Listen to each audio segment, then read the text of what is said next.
me preface this review by stating a simple piece of modern-era thought crime. The shameful admission that I am a man who greatly enjoys pornography. Humiliation. Humiliation. Joel. When I witness certain titillating depictions of the female form, the hot red blood coursing through my body floods into that most dangerous appendage, that dark rod whose commanding power has led to the downfall of countless kings and paupers alike. In a different era, such an admission would not be a shocking one. After all, it is common biological knowledge that the man animal is programmed by evolution to constantly seek out mates into whom he can deposit his demon seed. Were we a sane people, we would not pretend to be shocked at the proliferation of pornography in this brave new digital age. So, how do you like your women? We would celebrate that technology now allows the man animal to sate his dark desires with the click of a button. We would call this progress. Unfortunately, the Junior Anti-Sex League remains dedicated to eradicating any and all expression of the sexual, even as their convoluted ideology contradicts itself at every turn. They rage about the evils of body shaming while mocking naked statues of their political enemies. After decades of infighting, they still can't figure out if sex work is empowerment or slavery. And despite sexualizing every possible fandom with their endless discussions of which characters are in secret transgender kink relationships, Next, we have Rosalina, who I think very clearly is a trans lesbian. they still insist that every fantasy depiction of the female form must adhere to puritanical norms. All curves shaved away, each piece of flesh covered. Also, those hated male nerds can't continue their campaign of sight rape against these helpless virtual idols. I am disappointed to report that their backwards crusade has met with some success. Does it look okay? Especially as pertains to the realm of video games. Many Western developers have begun designing digital burqas for their characters to wear. Character customization options have been removed to ensure no digital female has anything larger than a C cup. And perhaps most troubling, the largest console manufacturer in the world has begun clamping down on even the most mundane forms of sexual fan service. Though Sony has not confirmed the exact reason for their new love of censorship, the timeline seems to put the focus on an obscure Japanese dungeon crawler known as Omega Labyrinth.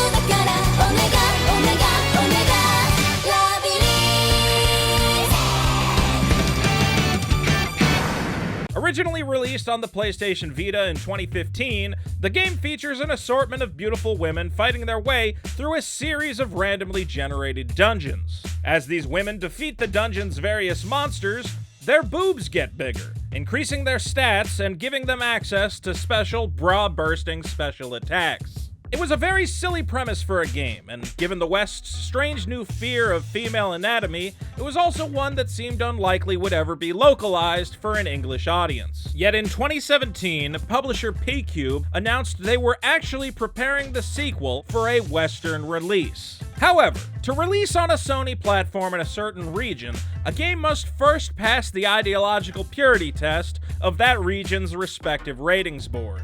First, P-Cube submitted the game to the Australian government's classification board, which outright refused to rate the game. This was not entirely surprising, as Australia is a country of backwater criminals, who have previously been known to ban games like Hotline Miami for fear of their citizens having fun. Next came the UK's Video Standards Council, which also refused to rate the game, making it the first title banned from the region since 2007's Manhunt 2. This was concerning, but considering the UK is the same country that tried to make it illegal to masturbate without a license, it wasn't a huge shocker. Then came time for the glorious US of A to issue their verdict, and thank God for us American gamers, the ESRB declared that men's boners should be allowed to fly free, giving the game a perfectly reasonable M for mature rating. However, this is where the story takes a dark turn. because even despite earning a satisfactory rating from the ESRB, Sony unexpectedly banned Omega Labyrinth Z from their platform regardless. Soon afterwards, a new policy on erotic content was announced, Sony declaring that from now on, any questionable material would be banned on their platform regardless of region.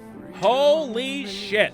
Now, I can't know exactly why Sony chose this nuclear option, but here is my reckless assumption. Omega Labyrinth Z represented the first time a Western publisher had brought one of the many erotic games on Sony's platform to the attention of these Western ratings boards, and the board's refusal to classify the game just helped draw even more attention. Now, while the classification boards have the power to prevent regional releases of certain games, what they can't do is prevent a publisher from releasing an English version in a different region and simply encouraging gamers to import it. This was a loophole I believe made Sony nervous. Again, we live in an era of fake moral outrage, where every village idiot has a soapbox much taller than they likely deserve.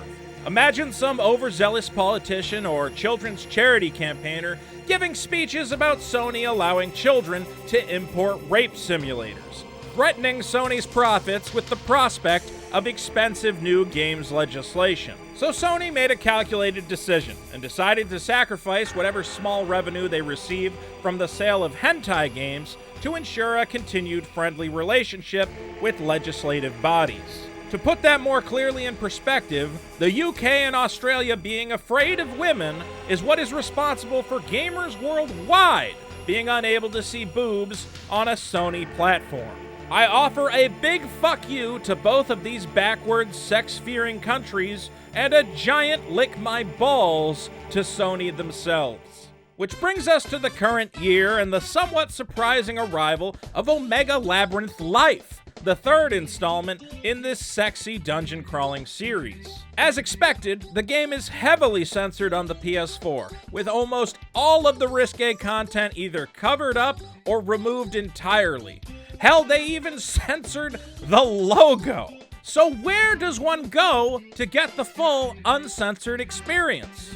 The answer may surprise you. Incredibly, in the year of our Lord 2019, the home for adult-flavored gaming is not the sleek, mature PlayStation 4, but the candy-colored Nintendo Switch. Because while Sony now demands studios cut and censor sexual content from their games, Nintendo's hands-off approach allows developers to embrace their inner pervert. Want to enjoy the intimacy mode of Senran Kagura? You won't find it on the PlayStation, but you will find it on Nintendo Switch. Want to use a giant fan to manipulate the sexy costumes of Dead or Alive Extreme 3 Scarlet? Well, that item was removed from the PS4 version, so you'd better go and boot up your Switch. And of course, if you want the full breast-bursting Omega Labyrinth Life experience, the Switch version is where you're gonna wanna go. The next time some Sony stan tells you the Switch is for kids, remind him it's the only home console that trusts the user to smack around a pair of anime titties without turning into a rapist. Thank you, Nintendo. Now, I must mention that just as Nintendo has proven themselves to be much-needed allies in the war against game industry regressives, so too must I sing the praises of internet retailer PlayAsia, who continue to promote and provide sex-soaked software despite the outcry of the social justice mobs. When I told PlayAsia of my intention to review Omega Labyrinth Life, these blessed saints happily provided me with a limited edition copy of the game. This limited edition comes packaged in a sturdy box featuring a graphic of the main character bursting with Omega power. In addition to a copy of the game, it also includes a steelbook, a soundtrack CD, an exclusive DLC code, and a gel-cushioned mousepad. This attractive pad gives me a comfortable place to rest my hand after a long session of gaming. And its soft, cushiony gel ensures I no longer need fear carpal tunnel disease. Thank God. In the description of this video is a link to the game's PlayAsia listing. The limited edition sells for $119.99, while the standard game sells for $59.99.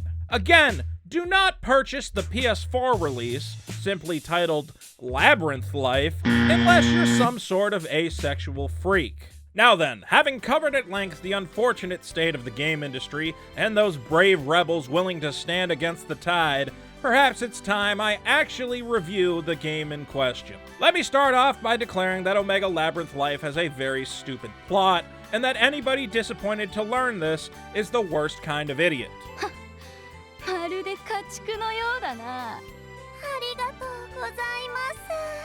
This is a work of erotic fiction. The plot's only function is to string together various scenes of women's bouncing breasts. If you are the kind of person who watches porno tapes and wonders as to the character motivations of the pool cleaner, this game is likely not for you. Just a lonely pool boy doing my job. Hope no distractions come my way. Also, stop watching porno tapes. It's 2019. We have entire websites for that. Pornhub, XTube. I know these names better than I know my own grandmother's. The game takes place on the campus of Bell's Floors, a private school populated entirely by nubile young females. The cast is mostly fun and likable, and their humorous dialogue seems quite self-aware of how ridiculous the game's premise is. それではまず胸元を開いてください。ほら、もっと近くに。As the sexual innuendo-laden script explains, the school's main attraction is its magic garden. Sadly, the same day your main character arrives, all the flowers in the magic garden die. Oh no! To clear your name, you'll need to journey into the series of labyrinths beneath the magic garden, which contain the magic juice necessary to fix the magic garden. そうだ。フローラ、これ大好き。